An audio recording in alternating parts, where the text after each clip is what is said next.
उमेश यादव मिश्रा, श्री राम कैलाश यादव जी इस गीत को गाया करते थे और यूट्यूब पे ये गीत कि आप लोग हमारी आवाज में बड़ा पसंद करत था। कोनो दुल्ही रे अपने सैया जी के मनावन करत बा कैसे?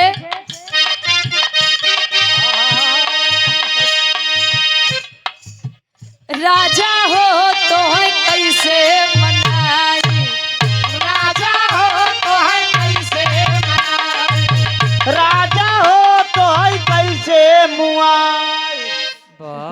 मुआई नहीं मनाई हो।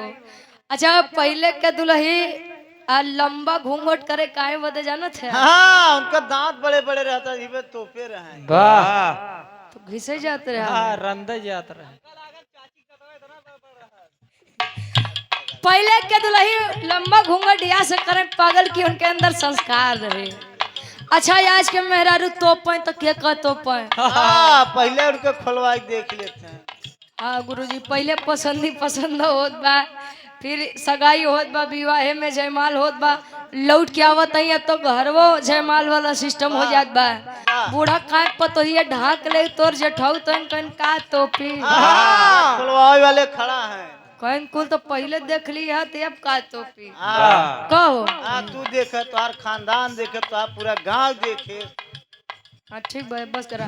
ये देखा बड़ा चतुर आदमी है। हाँ ये अपने भी आए मैंने जयमाल लेके गए हैं ना, एक बात बेचारू जयमाल करें। आज हमारी चाची अभी देखता है इतना लंबा घूंघट करके टारत थी जान। हरिओम को छोड़ क्यों ना देखे बा। पहले के दुल्ही लंबा सेनूर लगा हुआ मांग भर के ऐसे कि हमारे दुल्हा की आयु लंबी होख। देखा जितना पुराने समय के मेहरारू वहाँ देखा सेनूर जनात बा। आज के बिया भो नहीं तो तनी से टीक ली है बारी ऐसा झाड़ ली है गुरुजी। लगभग न करे हमार बिया भवा कि नहीं भवा काहे बरे जानो थे। ये जल्दी मरे दूसरे जाई। वाह हरे राम। तार वाला कितना लगाओ थे यार? एकर वही लगा उबई नहीं करे। तू देखा जाता है ठीक बा तोरे घरे के ठेका ये लिए बा। अब चाची है ना। अरे रतिया में हमरे लाला गयो, अरे रतिया में हमरे लाला गयो, दुल्हा हो तो है कैसे मनाई, दुल्हा हो तो है कैसे मनाई,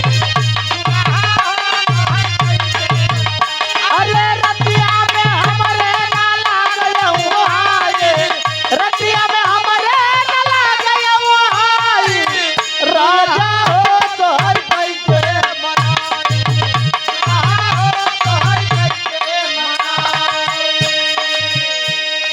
कहे रतिया में हमरे न लागे भाई राजा हो तो कैसे मनाई।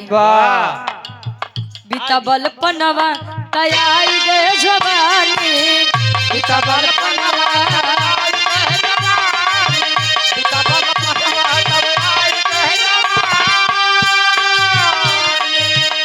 अरे रही रही के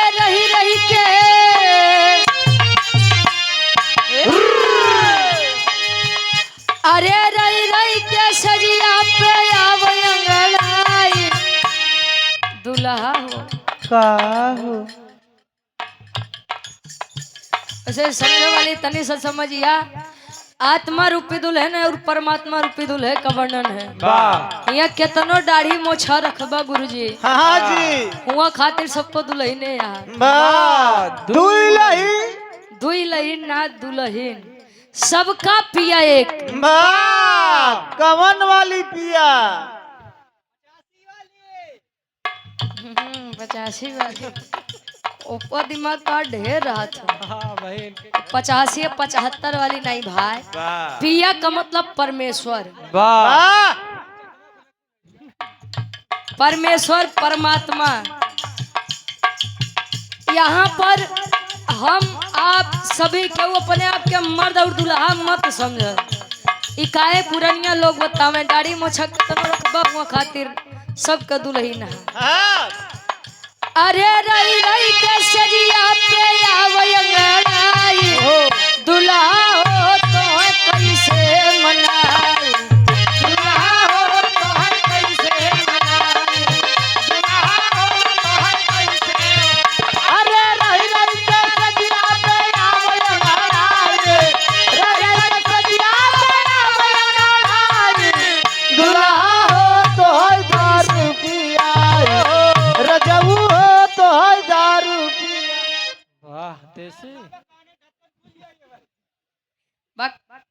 दारू नहीं गुरुजी, राजा हो तो कैसे मनाई। दुनिया के मेहरारू बेचारी सोचत हो कि हमार दुल्हा नशा पताई से दूर रहा है। कार वाली पूछत हो का यार, हम तो पीते ही नहीं यार। तार कुल कमी सिंटू भैया जानत है। आवा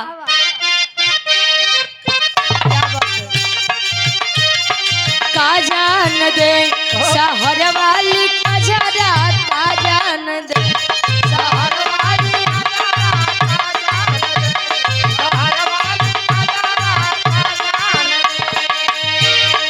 आन के बलमुआ के सेज पशुता, आन के बलमुआ के सेज पे मुता सुता में भैया।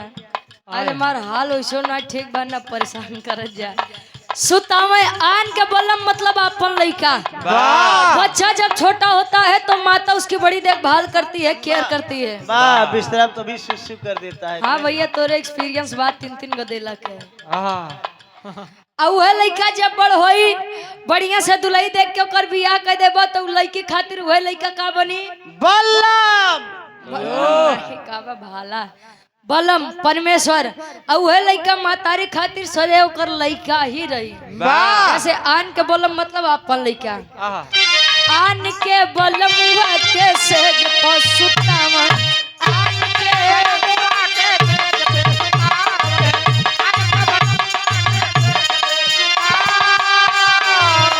अरे अपने बलम के बिछा दी गोनरा, अरे अपने बलम के बिछा दी गोनरा, का जान दे शहर वाली का जरा, का जान दे शहर वाली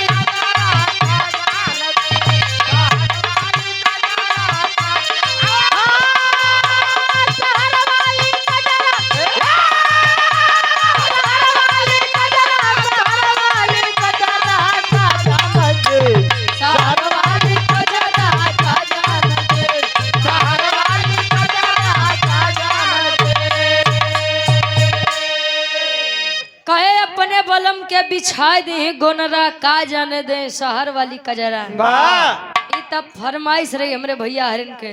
स्वर्गीय दादा राम कैलाश यादव जी वाली कुछ हो जाए का प्रधान जी आपे वाली रही ने।